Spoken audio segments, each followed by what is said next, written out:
पे कलंदर पाक रहमतुल्लाह अलैह की ज़िंदगी की वीडियोज़ हैं। एक है मेरे मुर्शिद करीम हैं कसूर में, उनका दरबार है शेर अली शाह कलंदर, एक उनके नाम से है शेर अली शाह कलंदर। एक जो है वो है अपना क्या नाम है आखिरी मनशा बुखारी के नाम से यूट्यूब चैनल है। तो हम चूँकि यूट्यूबर हैं और भाई भी हैं, दोस्त भी हैं, आपसे पेटी भाई हैं, दोस्ती का हाथ बढ़ाते हैं जी।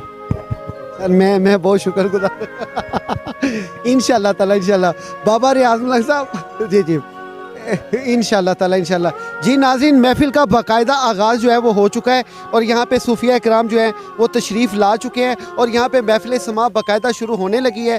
लोगों का जो है जमे गफ़ीर है और बहुत ही जो मेहमानान गिरामी हैं वो अपनी मोहब्बत और शफ़क़त से, मेरे लिए जो सबसे ज़्यादा यहाँ पे जो सबसे अहम शख्सियत हैं वो सभी अहम हैं, लेकिन इस वक्त जो बाबा अब्बास अली सरकार का उर्स है वो सबसे अहम है।